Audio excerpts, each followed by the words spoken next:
and most of us thought that SWAPO were going to take a hammering at the polls, but she comes in with over 70% of the vote. Online, Dr. Paul Kariuki, Executive Director of the Democracy Development Program at the University of KZN and convener at the Africa Policy Circle. And of course, you're listening to African Mirror on Newsbeat. Dr. Paul Kariuki, welcome. Thank you so much, Shafiq, for having me on the show, and good afternoon to your listeners.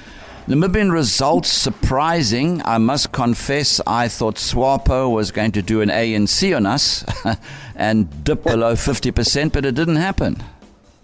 Well, it did happen, and of course, she's coming in while it's being celebrated that she adds to the list of female presidents on the continent, but also, as we've been seeing from the various media outlets, she's coming at a time when the election in Namibia has been shrouded with a lot of suspicion and conversations about of it not being clear. There has been allegations, because these things are yet to be tested in a court of law, that it was fraudulent election, and that there was a lot of misdeed that have happened between the last 2 months to the time they did the election. And so, on one hand, yes, it's a celebration that she's coming in as a female president, adding to the current list of many female presidents that have come through over the years. But of course, not in the way one would have expected. Would have loved an election that is clear and free from allegations or perceptions of fraudulent activity. But those allegations are yet to be tested. Of course, we picked up there's a lot of anger on the ground in Namibia due to the fact that people said they had to queue for more than 12 hours to vote at certain of the polling stations, that some people just gave up after a day in the sun and went home. I'm sure that's also going to play into the unease, I think that's the best word to use, surrounding Namibia's most recent elections. Yes. It is so sad that our continent continues on this trajectory, especially more so when we see majority of the ruling parties that have come from the liberation era resisting to really allow the will of the people to be expressed through their votes. And even when it's blatant that they have lost favor with the electorate, there's always space of trying to manipulate the outcome prior to the election.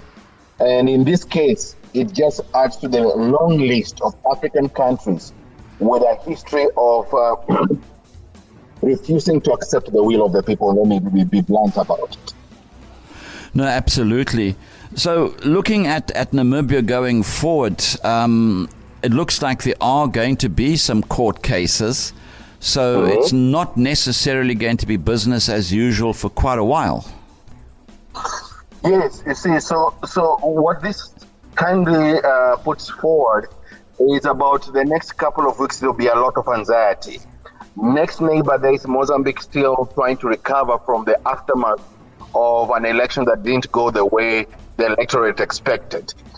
Next to them is Botswana, with full of celebration for a country that demonstrated once again democracy is alive and can be, sustained.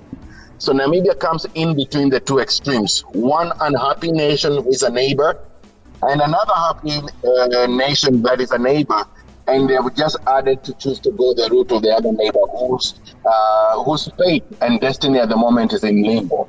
The reality is that the Namibian Electoral Commission has endorsed the outcome, but admitted that there were allegations, and the chairperson just asks people for understanding.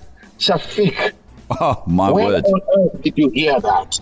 How do you ask the nation to be understanding when they feel cheated? Yeah, I mean, that's just outrageous. It's beyond outrageous. It's like somebody being murdered and the murderer saying you must just understand. People, we're not fools. Let's put it that way. Exactly.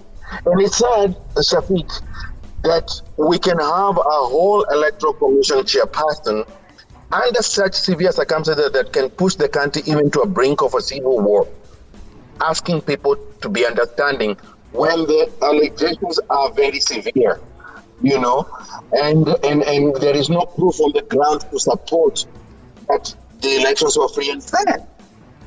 So how do you tell a nation that is so desperate for change to be understanding? I'm lost of words. Yeah, it's a rare occasion for me also to be lost for words. I must say, I can't. What do you say after that? Yes. Do you think that it seems like court cases are going to be occurring in Namibia? Have you got any confidence that the Namibian judicial system can stand up against this? That was going to be my next discussion point, because now what we're going to see is a severe judicial activity. And I'm calling it severe because already the opposition parties have decided that they're not going to let this pass. They boycotted the announcements of the so-called results yesterday.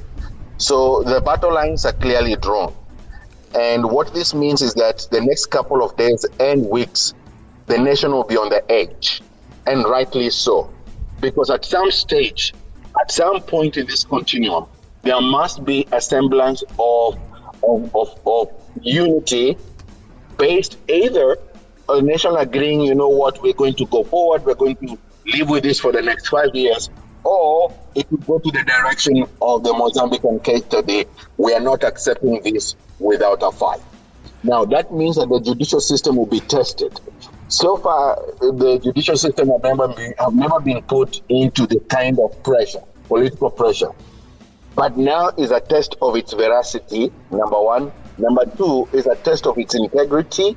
And number three is a test of its stance about democracy. And who is the most important client in this case? Is it the citizenry? Is it the political party? Is it the destiny of the nation? It's a test that they must pass. I hope they do the right thing. No, certainly. I mean, I think that is an absolute no-brainer.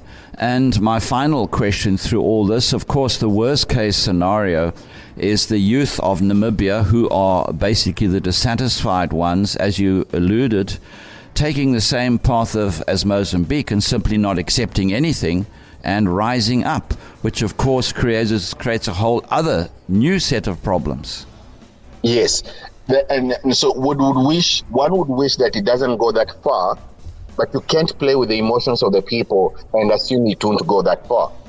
Because as we all know, elections is a very competitive process, and it always comes with an emotion that can either move the nation forward, like what we've seen in Botswana, or can move the nation backwards, like what we are seeing now in Mozambique.